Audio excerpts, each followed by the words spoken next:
کیا آپ نے کبھی ایسا اسکول دیکھا ہے جہاں طالب علم انسان نہیں بلکہ شیر، خرگوش، ہاتھی، بندر اور کچھوا ہو؟ اور سوچیے اگر اسی اسکول میں ایک دن ایک مشکل آن پڑے جس سے پورا جنگل خطرے میں پڑ جائے تو، اور سب جانور جس کو کمزور سمجھتے تھے وہی سب کو بچا لے۔ آج کی کہانی آپ کو ہنسائے گی بھی اور ایک زبردست سبق بھی دے گی، اس لیے آخر تک ضرور دیکھیے گا۔ تو چلیے شروع کرتے ہیں آج کی کہانی۔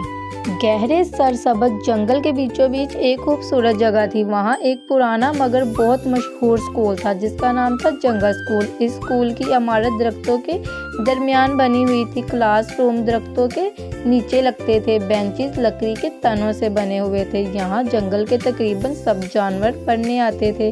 خرگوش جو بہت تیز دوڑتا تھا، بندر جو ہر وقت شرارت کرتا تھا، ہاتھی جو بہت طاقتور تھا، طوطا جو ہر بات فوراً یاد کر لیتا تھا، اور ایک چھوٹا سا کچھوا جو بہت آہستہ چلتا تھا۔ اس اسکول کے پرنسپل تھے ایک نہایت عقل مند بوڑھے الو استاد۔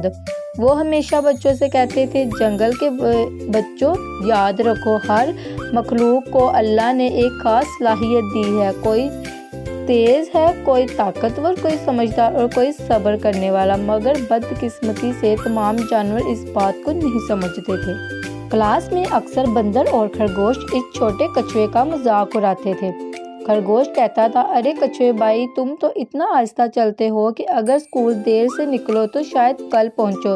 یہ سن کر سب جانور ہنسنے لگتے۔ بندر بھی مذاق کرتا، اگر کبھی دوڑ کی ریس ہوئی تو کچھوا شاید ابھی اسٹارٹ لائن پر ہی ہوگا۔ کچھوا ہمیشہ خاموش رہتا، وہ نہ لڑتا اور نہ کوئی جواب دیتا۔ استاد الو یہ سب دیکھتے تھے مگر وہ صحیح وقت کا انتظار کر رہے تھے۔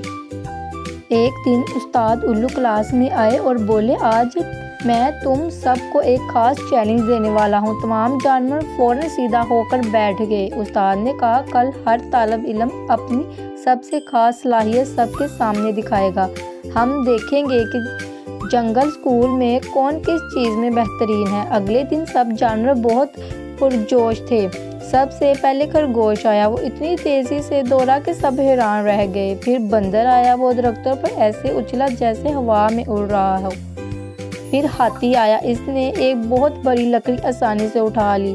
سب جانور تالیاں بجانے لگے۔ آخر میں کچھوے کی باری آئی۔ کچھوا آہستہ آہستہ آگے آیا اور بس آہستہ آہستہ چلنے لگا۔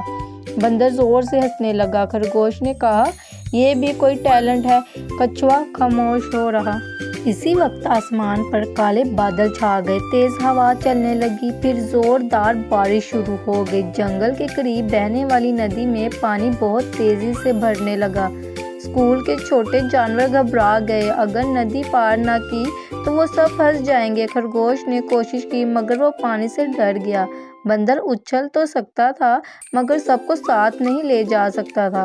ہاتھی طاقتور تھا مگر پانی کا بہاؤ بہت تیز تھا۔ سب پریشان ہو گئے۔ تب اچانک کچھوا آگے بڑھا۔ اس نے آہستہ آواز میں کہا، میں پانی میں مضبوط ہوں، میں سب کو ندی پار کرا سکتا ہوں۔ سب جانور حیران رہ گئے۔ کچھوا پانی میں اترا۔ ایک ایک کر کے اس نے چھوٹے جانوروں کو اپنی پیٹھ پر بٹھایا اور آہستہ آہستہ ندی پار کرانے لگا۔ وہ تیز نہیں تھا مگر وہ مسلسل تھا۔ کچھ ہی دیر میں سب جانور محفوظ دوسری طرف پہنچ گئے۔ اب بندر اور خرگوش شرمندہ تھے۔ بندر نے کہا، ہم تم پر ہنستے تھے مگر آج تم نے سب کو بچا لیا۔